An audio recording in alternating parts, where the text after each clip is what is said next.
They didn't just talk about you.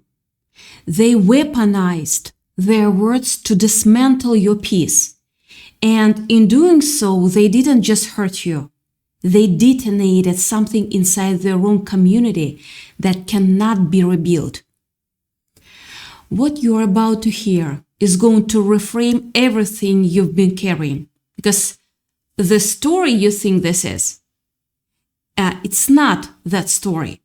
The real story is much bigger, so much more specific, and so much more devastating for them than you have allowed yourself to believe. Stay with me, because by the time we get to the end of this, you are going to understand exactly what happened, exactly why it collapsed, and exactly what it means about who you are now. Here is where we start. A community is like a large shared mirror.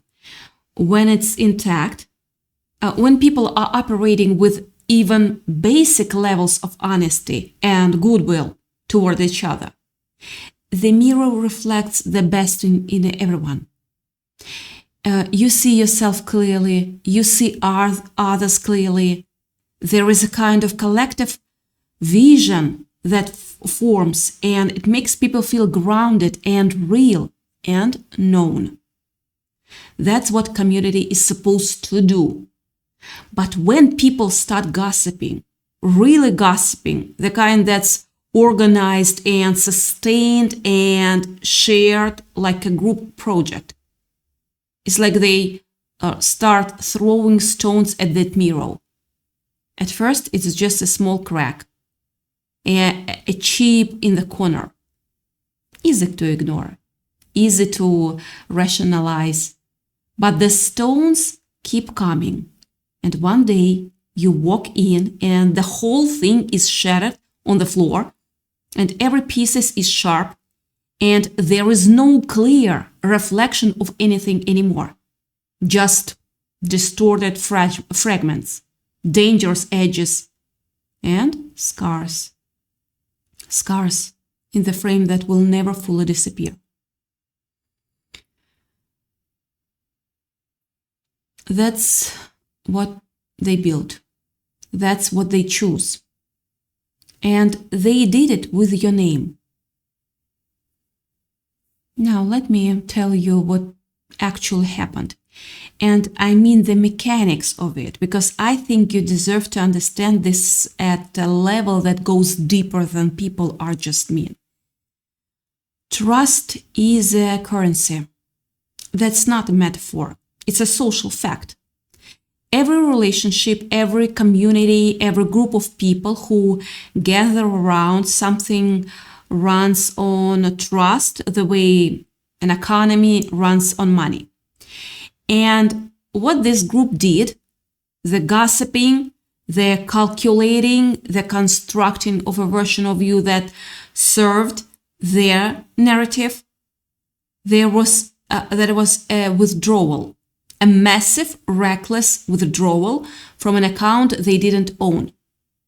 And when you do that enough times, when you build your social structure on borrowed credibility and stolen stories, you don't just broke. You don't just go broke. You declare bankruptcy. And that's exactly what happened here. Trust is a currency, and they declared bankruptcy on theirs. Every single person in that circle is now standing in the wreckage of that financial collapse, looking around at each other, wondering who is going to take the hit. I need to tell you something about the person who started this. Because there is always a person who starts it, a center of gravity around which the gossip organized. And here is what's true about that person. Even if you have never said it out loud, they were carrying something unresolved about themselves, always. Psychology. Something they couldn't sit with, some version of inadequacy or envy or resentment that had nowhere constructive to go. And rather than deal with it, rather than do the actual uncomfortable, of course, work of looking inward, they outsourced it. They turned their own unprocessed pain into a story about you. They needed a target because they couldn't face a mirror. And you, maybe because you were doing well, maybe because you were visible, maybe because you once made them feel something they didn't want to feel, you became that target. They didn't just cross the red line. They erased it entirely. There was no calculation of decency happening there. No moment of, wait, should we actually be doing this? No thought. Just the momentum of people who had decided your name was their entertainment. Your story was their content. Your life was their material. And the cruelest part, the part that probably kept you up at night, is that they did it with confidence. Like they were owned it. Like your privacy was a resource they were entitled to extract without your consent. Privacy is a luxury they stole from you without a second thought. That's not dramatic language. That's exactly what happened. And it mattered. And it hurt. And you are allowed to have felt every bit of that. But here is where I need you to sit, to shift your attention. Because what happened to you is only half the story. The other half, the half that's been unfolding without you in the room, is so much more telling.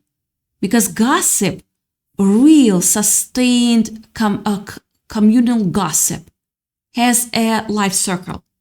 And that life circle ends in destruction. Not metaphorically. No. Structurally. The truth doesn't need a megaphone. But lies always need a crowd. And maintaining a crowd is exhausting. It requires constant feeding, new material, new drama, new reasons for people to stay engaged and feel like they are inside something exclusive and important. And when the subject of the gossip stops providing that material, when they go quiet or go calm or simply go about their life, you know that the crowd gets hungry, and hungry crowds turn on each other. That's not speculation. That's what happened. The group that formed around whispering your name needed your reaction to stay in that group. They needed your chaos to be the thing that they were all responding to together. When you didn't give it them, when you refused to blow up in ways they could screenshot, when you didn't chase anyone down or beg for explanation or give them the dramatic confrontation they were counting on. The energy they were generating had nowhere to go, and it started going inward always. Gossip is the slow poison that turns a safe haven into a toxic wasteland. And they were the ones pouring the poison. They just thought it was only going to land on you. Let me tell you what the shattered mirror actually looks like from the inside. Someone says something they shouldn't. Someone takes a story further than it was supposed to go. Someone shared something told in confidence, and the person who shared it suddenly realizes, oh, so this is what they do. And that realization is called. It's the moment you look around the circle and understand that what you are seeing isn't friendship. It's a group of people who know how to perform friendship while collecting ammunition. And the moment you see that clearly, once you've seen it, you cannot unsee it. Small minds discuss people. Great minds discuss ideas. But destroyed communities, they only discuss rumors. And at some point, even the small minds get tired of the smallness. People start to pull back quietly with no announcement. Certain people in that circle begin to sense that you probably already knew. If they did this to them, they could do this to me. That thought doesn't always arrive as a clear sentence. Sometimes it's just a vague unease and feeling like you cannot fully exhale around these people. Like you're always slightly performing, always slightly managing how you are perceived. Because you've been what happens when perception shifts. And that is exhausting. It erodes the thing that was supposedly being built. The intimacy was always fake, manufactured out of shared cruelty rather than genuine trust.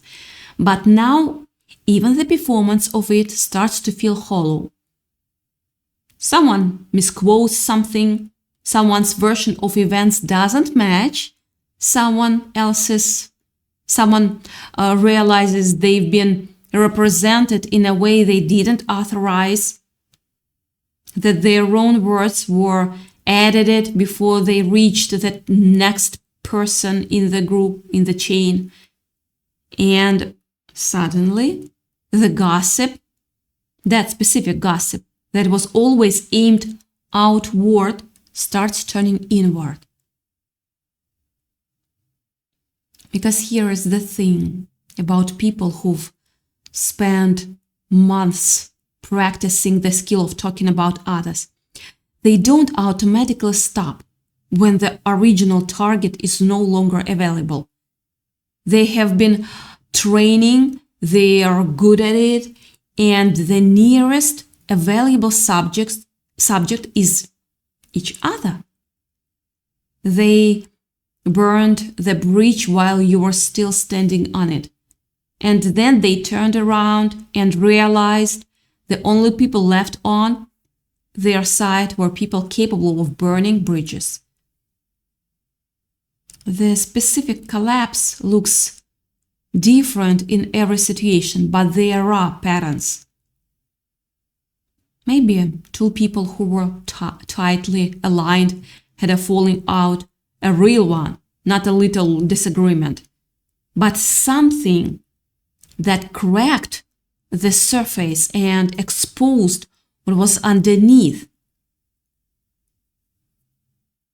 Maybe someone got thrown under the bus for something that was a group decision. Maybe someone outside the circle, someone with credibility, started asking questions that the group couldn't answer clearly.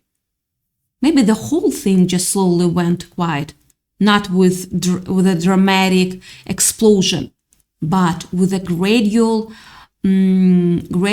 dispersal.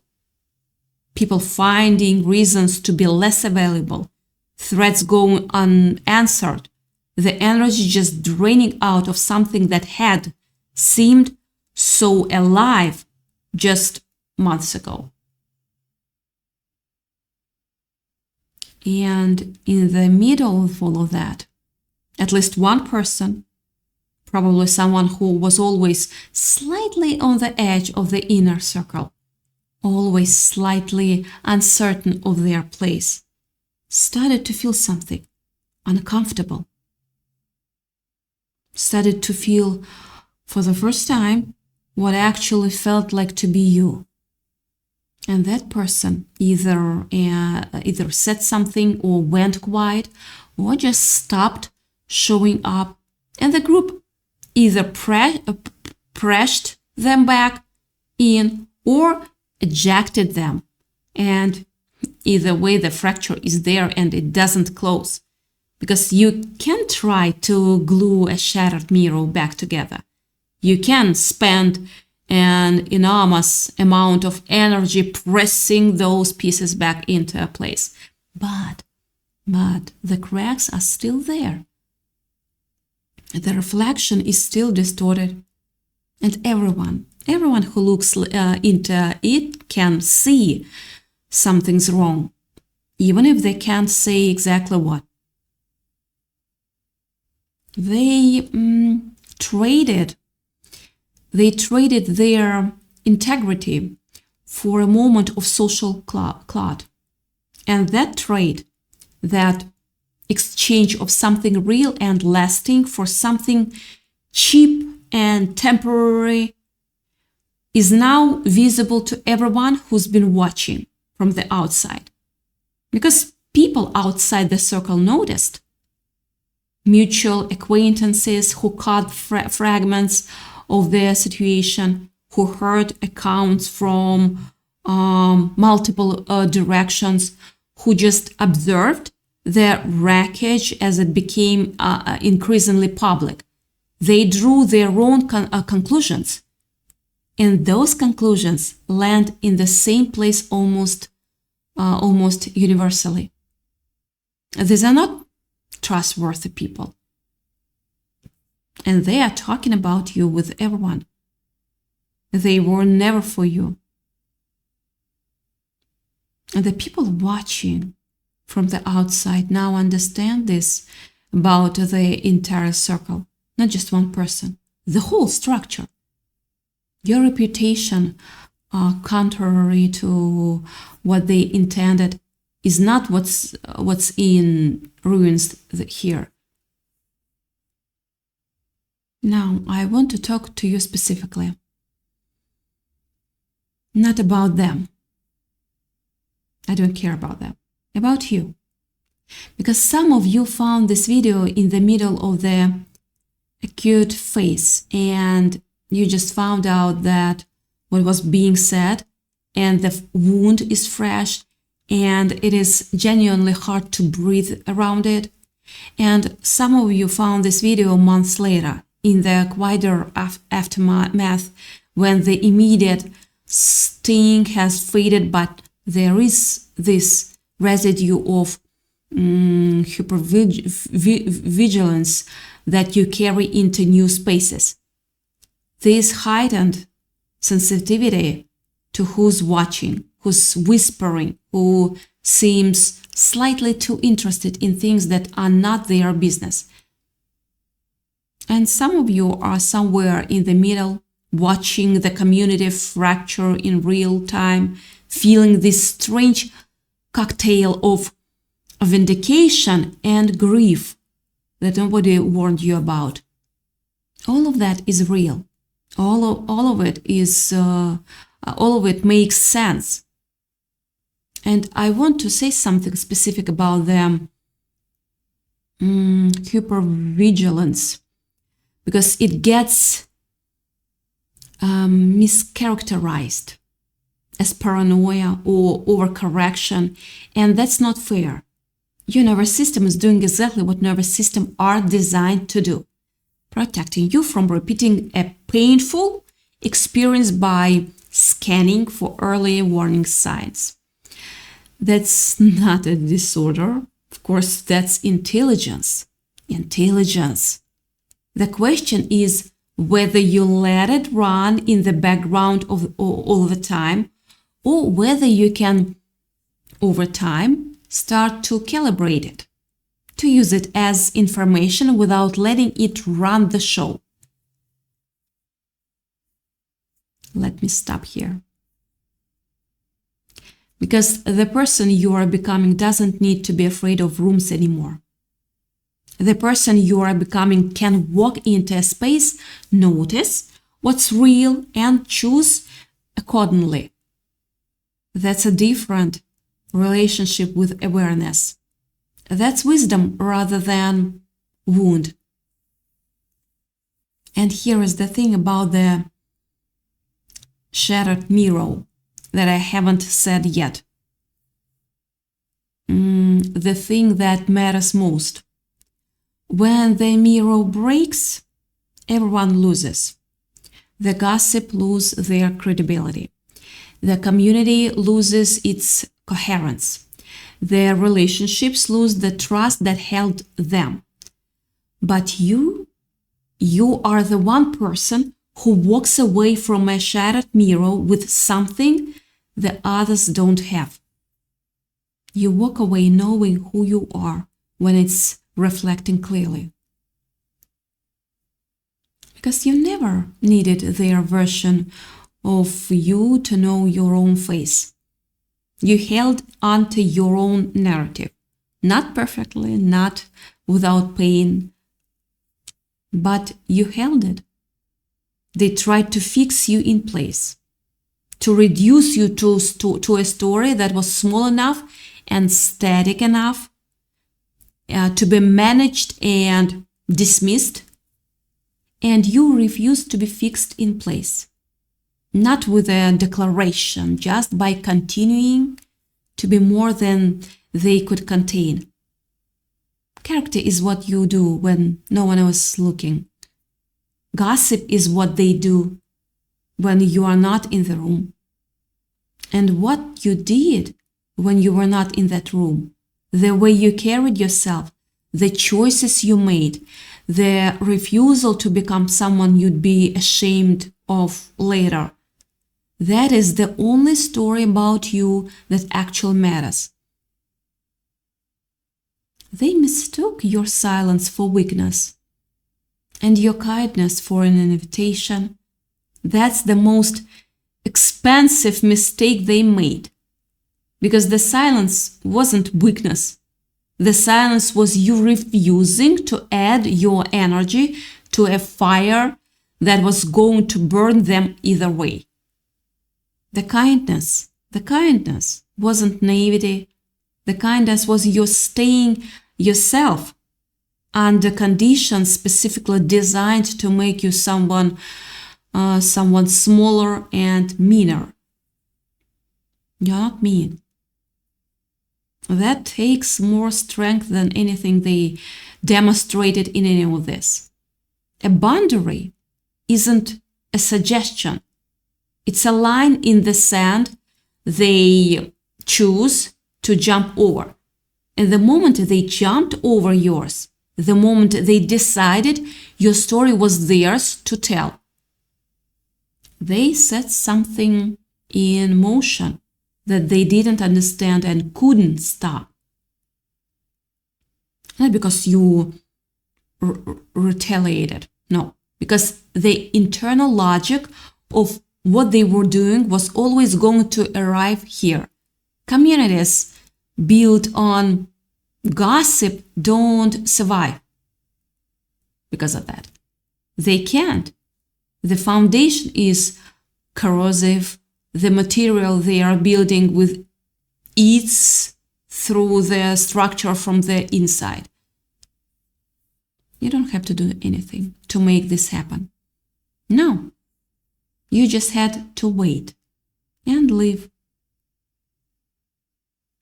and be more real than their fiction. So here is where you are now. The community that made you their topic is fractured or gone.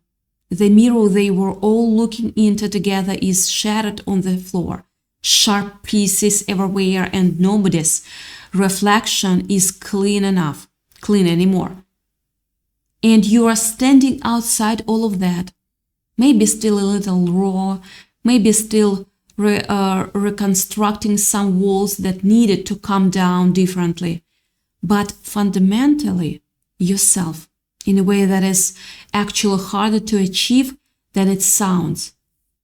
Because you went through something that breaks people, not always visibly, but deeply. And you came out knowing something about yourself that you could not have known any other way. You know what you're made of under pressure. You know what you protect when it costs something. You know what your actual values are, because you just watched yourself act on them without an audience.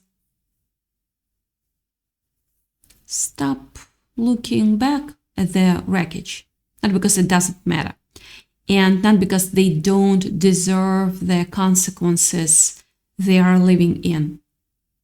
They do. Yes, they do. And those consequences are real and ongoing and incredibly visible to everyone who was watching. But the wreckage is not your ground. It was never your ground.